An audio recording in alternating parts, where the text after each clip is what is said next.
Kata-Gatame is really a hard one to get out of. What most people try to do is they try to muscle and push this way here, right? And bridge up, shoot your hand up like this, okay? Shoot it like you're punching all the way up to the moon. It comes down, and it comes right around here. Now you're out of the Kata-Gatame. And then this hand will come right here, okay? And then you just push right against it, and you're out. Once again, it's all about timing. You see my knuckles? I'm going to get my knuckles, and I'm going to push them away, okay? And then I can escape from there. You have to create a space. That's what shooting up does. Boom. Hey, does it work all the time? No, it does not. But it works a great deal of the time. And once again, it's 1,000 times practice. Most people, they practice this, oh, I got out, I know how to do it. You don't.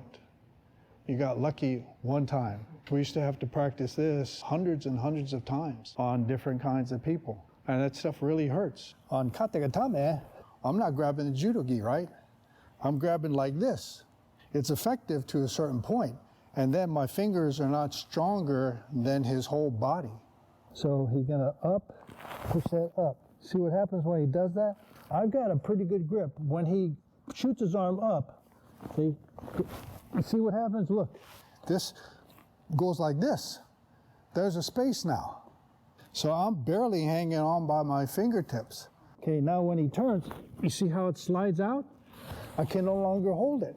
My palms are sweaty. That's a lubricant. So it slides off. If you ever seen Pelivanns, the wrestling where they get all greased up, they manage to do it because of the intricate ways that they have their body and the angles that they do.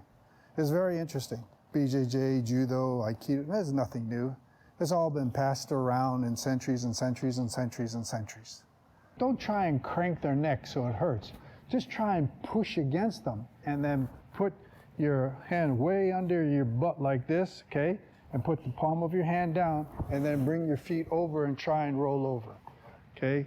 So now you're gonna bridge way up, get your hand way under.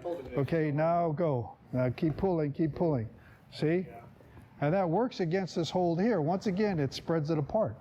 This is pretty effective. What I do first, though, is I kind of turn into them again to make them push a little harder. Okay, so now I'm going to show you a little trick. Start knocking your elbow against him. Keep knocking him, keep knocking. Will getting angry. Now he's going to push really hard against you. Now you go, Ryan, go. As soon as you feel him push. See that? So what you've done by this elbow going like this, you've caused him concern. And it's only natural for him to go, uh-oh, let me push harder against him. That's all you need is a little extra oomph in that push. You got to create that worry. You know, fidget with him. Remember how I told you I like to fight? When I was fighting, I always did this. Huh? Like that? Well, you can't do that anymore. That's illegal. Now it's a hansoku. You get kicked out. Some guys, they like to do this here. Hey? See how I have a thumb in his ear like that? Even Kimura sensei did that. I used to practice with him. He would do all kinds of things, you know. He'd even pinch your nipple. That hurt too, man. He would just do that to distract you and then pound you down. Masiko Kimura, very, very strong. He got the snot beat out of him by Rikidozan. Rikidozan was a famous sumo guy that, you know, wasn't that great in sumo. He turned to be a professional wrestler. Make a long story short, Kimura got the crap beat out of him. Kimura actually gave up.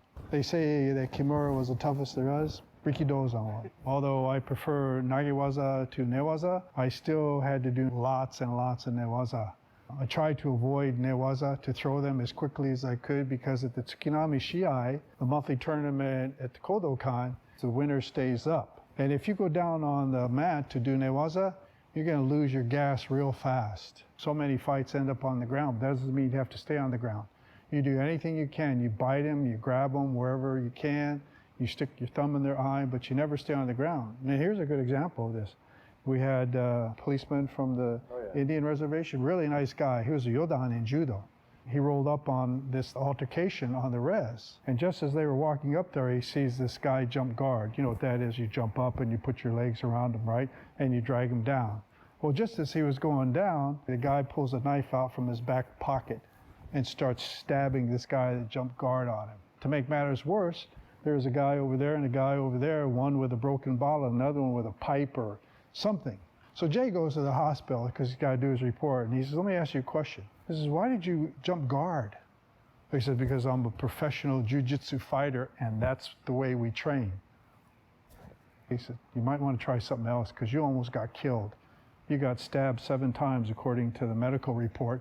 You didn't see the guy with the metal rod or pipe or whatever, and you didn't see the guy with the broken bottle, did you?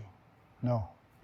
And this is the whole thing, even in police, when I studied the police, they tell you, if you go on the ground, get up right away, because you cannot see anybody that could come to the aid of that person that you're fighting with. And it may not be your friend or something, it just may someone think that, oh, wow, you know, he's getting beat up, so I'm going to go help him. Could be another Yakuza guy. Could be anything.